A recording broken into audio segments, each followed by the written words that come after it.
with the theme, looked at the text and wrestled and looked at it. And I want to say to Bishop Reddick, we are grateful that you allow God to use you. Because it made me look at this text from a different perspective. That's why it's good to listen to leaders and follow those. Some people feel that they know what the leaders know, and God tells them what to tell the leader, but that's not so. Amen. So we're going to ask that you would turn to Mark, the 9th chapter. Go ahead, Tom. Thinking from Mark 9:23, we shall look at verse 17 through 23 from the New King James Version. The reading is, then one of the crowd answered me and said, Teacher, I brought you my son who has a mute spirit. And wherever it seizeth him, it throws him down. He foams at the mouth, gnashes his teeth, and becomes rigid. So I spoke to your disciples that they should cast it out, but they could not. Look at verse 19 rather, and it reads, He answered him and said, O faithless generation. Can you repeat after me by saying faithless generation? That's the reason why I asked you that. How long shall I be with you? How long shall I bear with you? Bring him to me. Then they brought him to him, and when he saw him, immediately the spirit convulsed him. And he fell on the ground, wallowed, foaming at the mouth. So he asked the father, how long has this been happening to him? And he said, from childhood.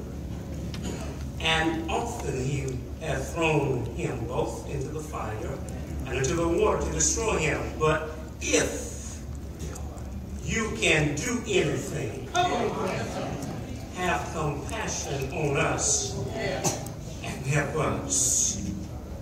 That's our thing. Jesus said to him, if you can believe, all things are possible to him who believes. So our subject will come from the theme. What is your problem? When we end the message on tonight in our message, and I ask you, what is your problem? I'm going to tell you mine. And I want you to tell me yours. What is your problem? Our theme this week asks us a personal and a soul-searching question. What is your problem? To dissect the theological and exegetical ramifications of this theme, we must first admit that we all have problems. I know we do because Jesus said in John 16:33, he said that in this world, you're going to have tribulation. But then he said, be of good cheer. I have overcome this world. I know that we all have problems because the Bible says that we are born in sin. And we are shaped in iniquity. I like the way the Bible puts it because I know that sin and iniquity can be used interchangeably. But the difference here is that sin, you can sin and know it.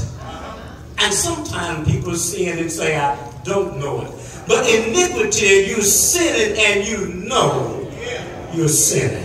I'm going to fuss them out. Get them a piece of my mind.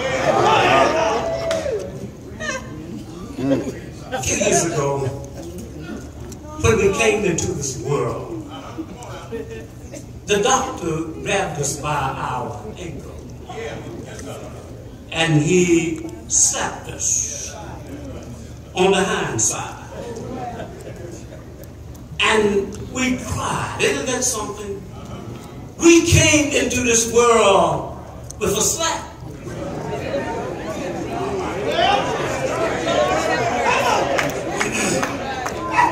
Introduced to pain. Well, preacher, why you give that example? The doctor doesn't do that now. The doctor stopped. Yeah, the doctor stopped, but the church hasn't.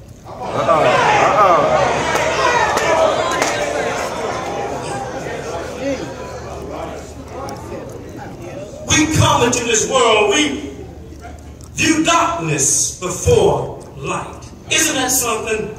Our first verbal expression was not goo goo gee gee. It was cry, cry. We learned to cry before we learned to laugh. We learned pain before we learned pleasure. We saw darkness before we saw the light. We learned about sin before we learned about the Savior. So I want you to know that the world is still hitting us on every side. But I want you to know, in spite of this, Jesus said, within me, you have peace. There's a solution to that. We come to church, we sing, we shout. We may look like on the outside that we don't have any problems.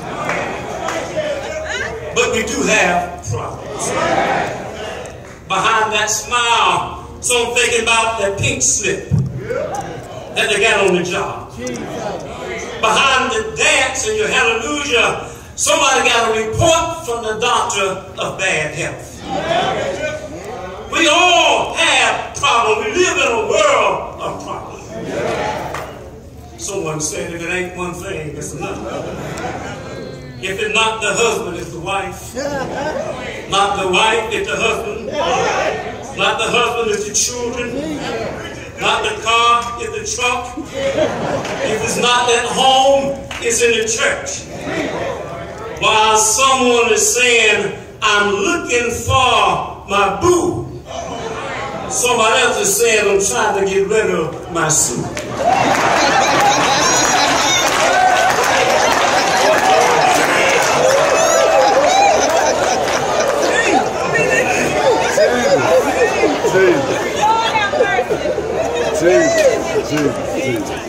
One thing about problems is that you don't have to worry about running out of it.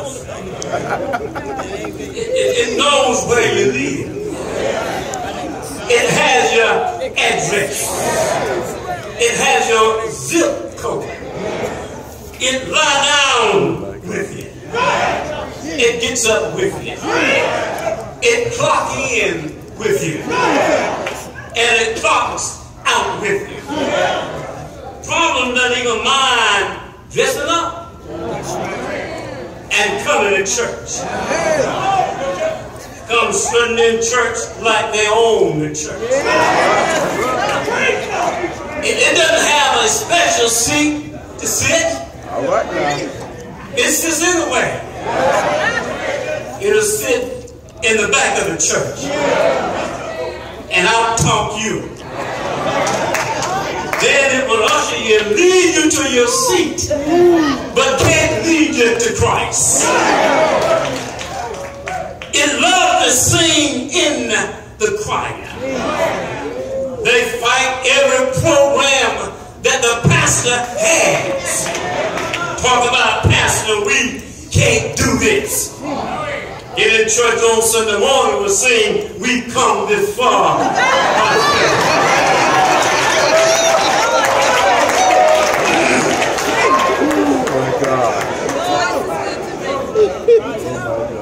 It'll sit in the mother corner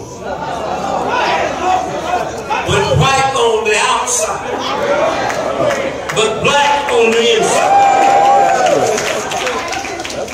sit in the deacon corner. Have an hour prayer in church, but don't pray it all at home. Watch it now. It loves to come in the pulpit. Call themselves pastor. Don't even have a congregation. Call themselves bishop. Don't have any churches.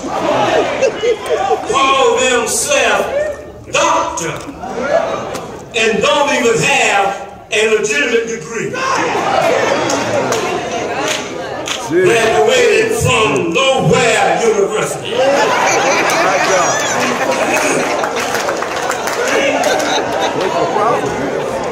Call themselves evangelists, but nobody gets saved. Call themselves teachers, but have no students. Call themselves apostles, but don't have the anointing. And they call themselves Christians and don't have any power. If you have been born again, then I want you to know you are a problem for the devil. Jesus was a problem for the devil. He was a problem for King Herod because he was born King of Kings.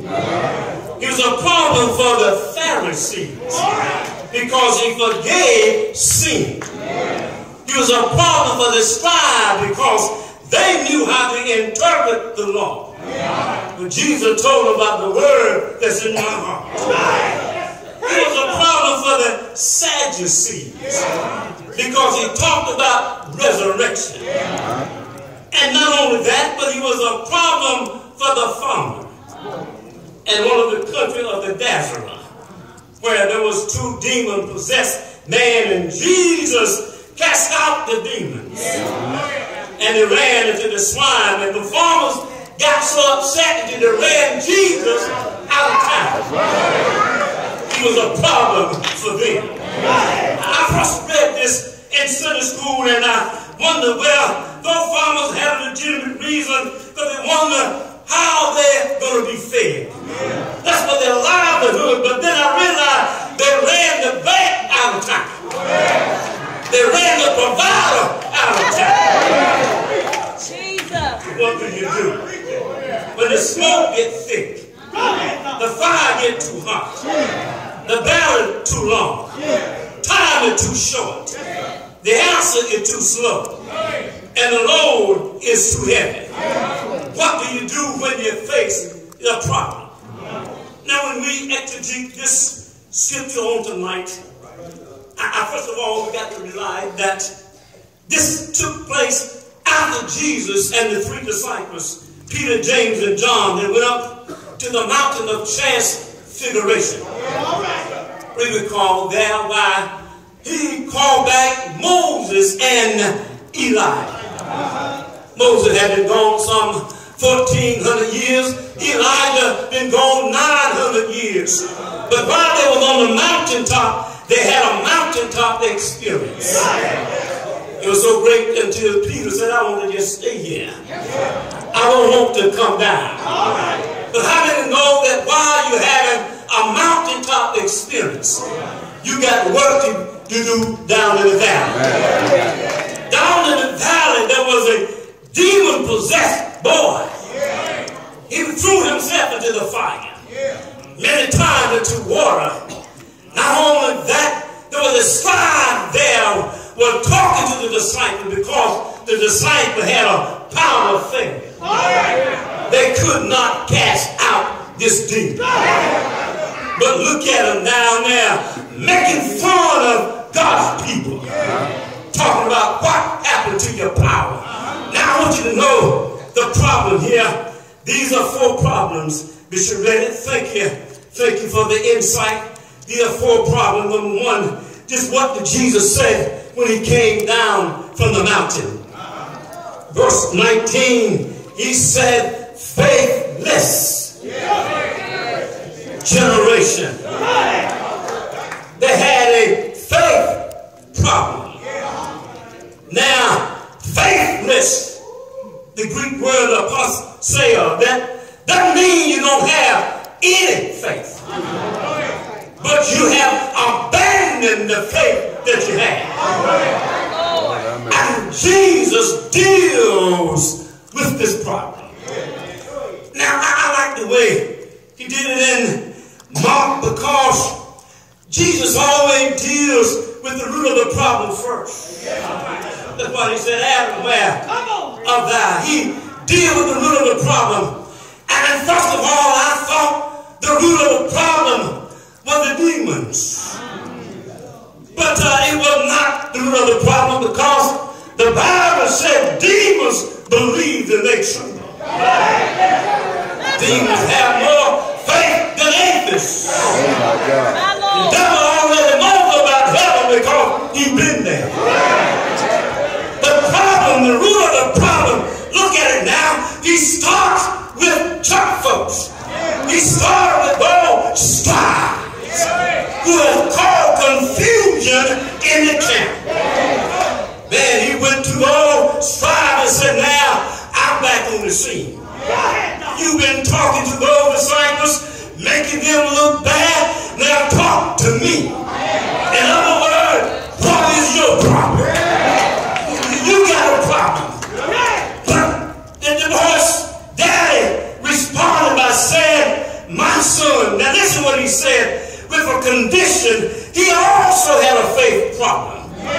Because he said, use the word if you can. I know he had a faith problem, because not only that, because he also said, I believe, but then help my unbelief. He had a faith problem. So Jesus, then look at what Jesus did. He looked at him and said, well, you asked me if I can.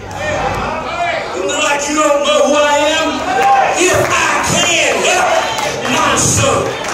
So with one of you, if I can, you if also. If you only believe, all things are possible. If you only believe. Well, the disciples had a problem because they were praying on the boy, but the boy could not be healed. They didn't have power to cast out into the demons. Well, this is in the 9th chapter of Mark, but we find out that earlier in the chapter, Jesus had already given those same disciples power to cast out demons. He is all kinds of disease. Jesus said, I know what your problem is.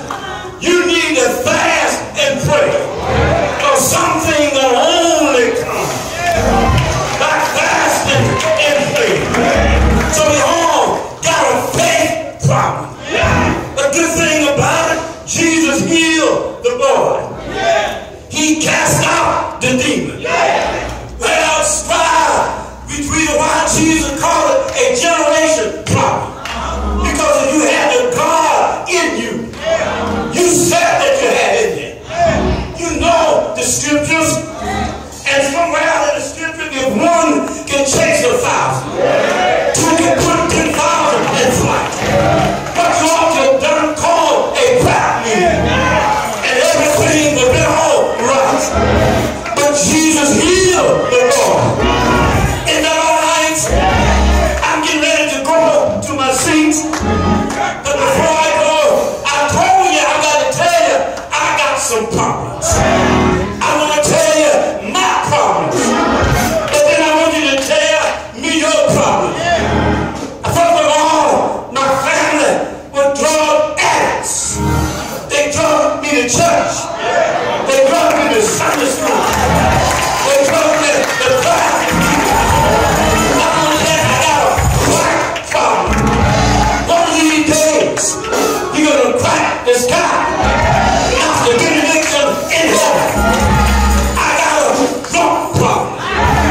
Every now and then, I get drunk in the spirit.